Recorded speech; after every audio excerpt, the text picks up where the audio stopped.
Olá pessoal, tudo bom? Hoje nós vamos falar sobre essa obra aqui, tá? Teogonia de Hesíodo e também a obra Trabalhos e Dias de Hesíodo, ou seja, dois livros nesse único vídeo, tá? A teogonia, a palavra teogonia, tá? Ela vem do grego, né, theos, que significa Deus, tá? E gonos ou genes, que significa origem, tá? Daí vem a palavra genética, a palavra gene, tudo vem dessa palavra. Tá? Gonos ou gonia seria uma alteração da palavra genes. Também daí vem a palavra gênesis, que significa início, princípio. Tá? Então, teogonia, traduzido do grego para o português, significa literalmente origem dos deuses. Essa é a tradução da palavra teogonia, origem dos deuses. E nessa obra, Teogonia de Hesíodo, se discute exatamente essa questão, tá? A origem dos deuses gregos. Então, no início, existia apenas o caos, tá? Apenas o caos e nada mais do que o caos. Depois, né, posteriormente, o caos ele acabou gerando os primeiros indivíduos divinos, né? Os primeiros deuses. Ele gerou Gaia, a Terra, ele gerou Tártaros, o inferno, ele gerou Eros, né? Ele gerou Erebel e ele gerou a Nix, né? Nix, né? Também chamada de a escura Nix, tá? Porque era a deusa da noite. No caso, Eros, ele é considerado. Existem dois tipos de Eros. Existe o Eros, né, que foi associado ao Cupido, que era filho de Afrodite, com o deus Marte, o deus da guerra.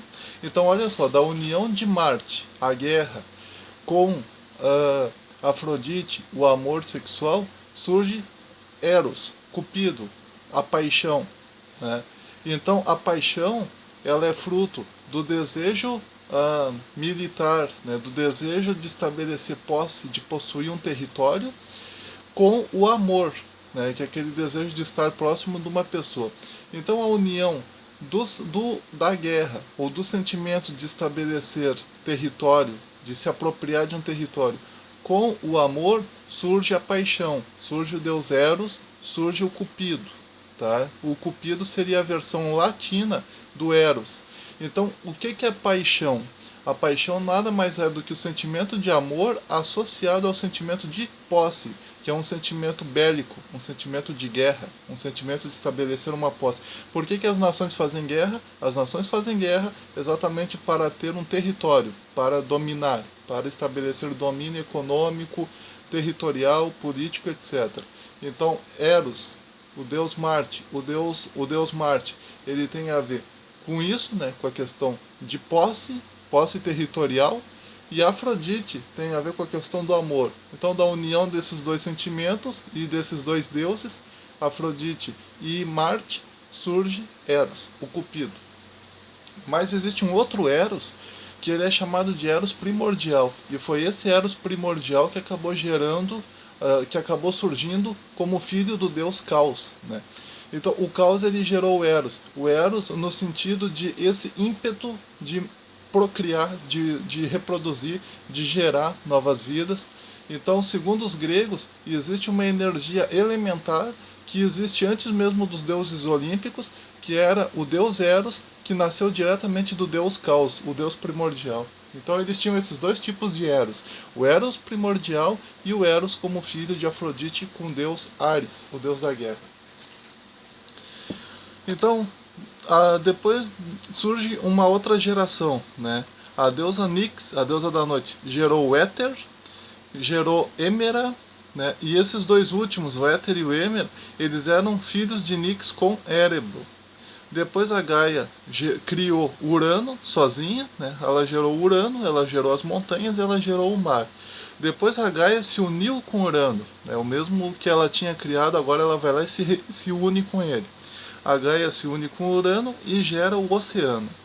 Os Zeus, o Crio, o Hyperion e Jápeto, Teia, Reia, Temis, Mnemósina, que seria a deusa da memória, a mãe das musas, né? E Febe, né? E Tétis e Crono, né? Depois o deus Cronos, né, que é o deus do tempo, ele vai lá e arranca fora o genital do pai dele, tá? Que era o deus Urano. Então, o Urano, do genital de Urano, o genital de Urano ele cai na água, e daí surge a deusa Afrodite, a deusa do amor, né? E a deusa do amor, Afrodite, ela surge exatamente das águas do Chipre, né? Um dos mares, um dos locais, né, lá da Grécia Antiga, onde supostamente caiu o membro decepado do deus Urano, né, que acabou gerando Afrodite, a deusa do amor. Depois surge os titãs, né?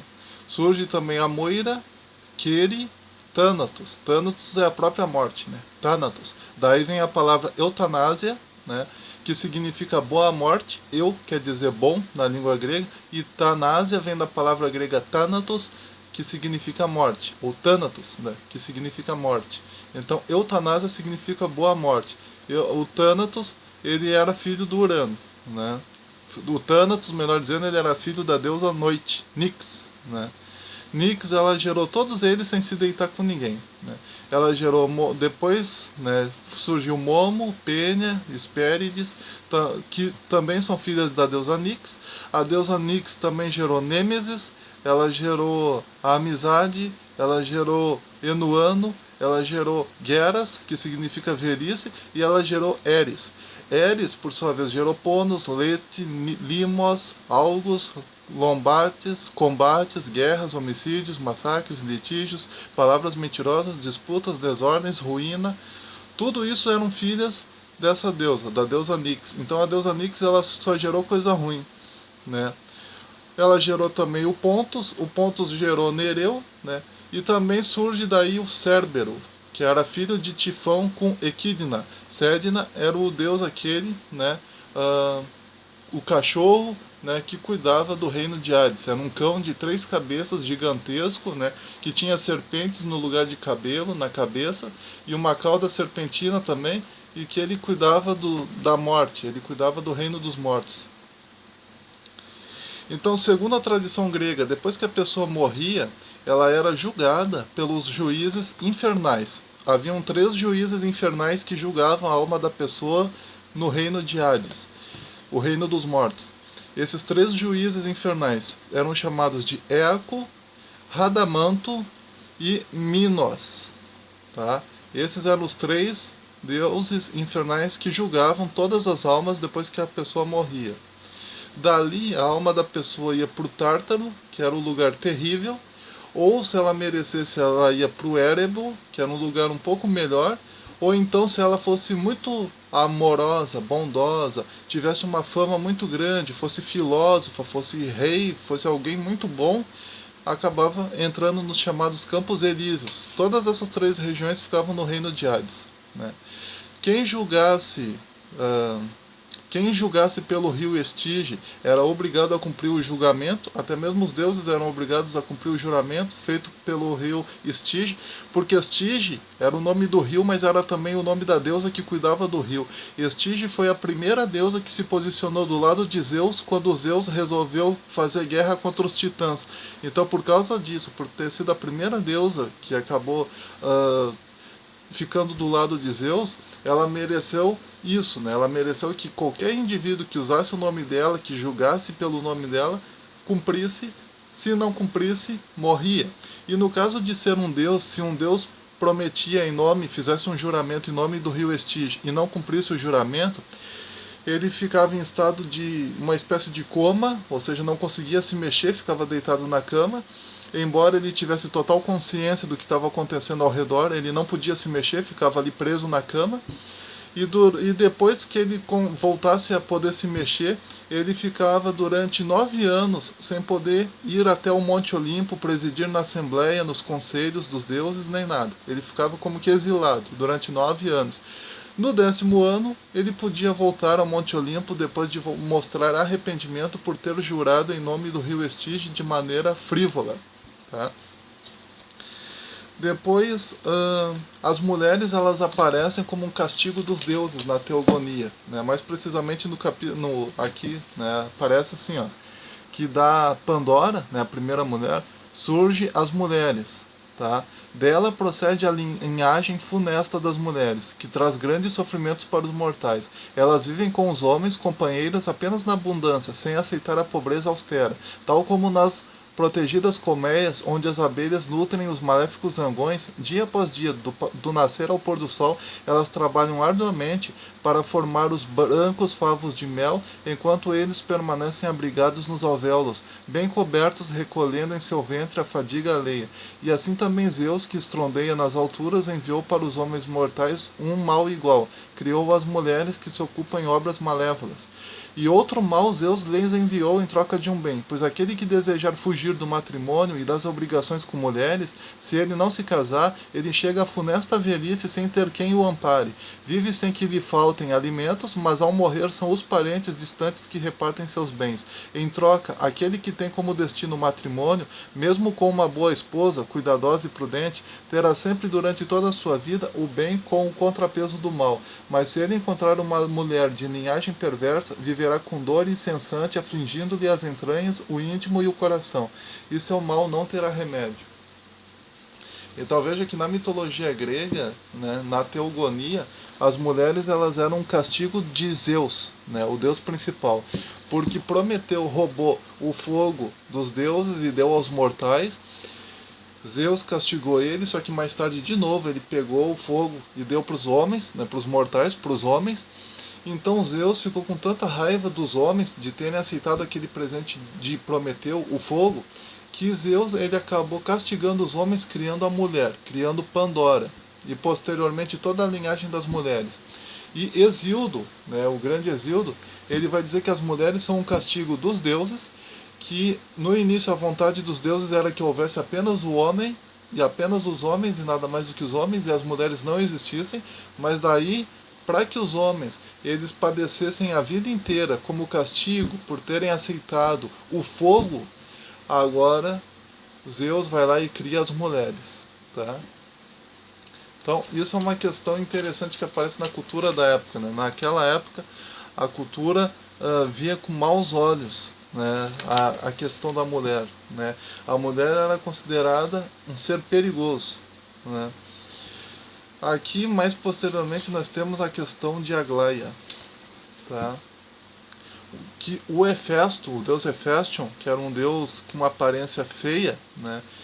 Ele era um deus coxo, né? Ele era o deus dos ferreiros, e ele tomou Aglaia, a mais jovem das Cárites, como sua florescente esposa. Aqui tem um pequeno detalhe. Hesíodo vai apresentar Hefesto como sendo o deus que se casou com Aglaia. Todavia, em outras versões mais modernas, Hefesto, ou Hefestion, aparece se casando com a deusa Afrodite e sendo constantemente traído por Afrodite, a esposa dele. Só que na teogonia, o Hefesto não se casa com Afrodite, ele se casa com uma mulher chamada Aglaia, tá? Uma deusa chamada Aglaia. Então, isso eu não vou falar tudo sobre esse livrinho aqui, porque é um livro bastante extenso, né? Ele tem vários nomes de deuses e tal. Então eu não vou falar todo esse livrinho. Eu sugiro que vocês leiam ele, que vocês analisem ele, que vocês estudem ele. Esse é um dos livros que falam bastante sobre mitologia grega. É o livro máximo da mitologia grega, ao lado da Ilíada e da Odisseia. E no próximo vídeo eu vou falar sobre Trabalhos e Dias, que também está aqui dentro desse livrinho. Esse livrinho ele é muito importante porque tem muitas pessoas que dizem que as mulheres elas só passaram a sofrer, né, depois que surgiu a Idade Média, depois que surgiu a Europa cristã.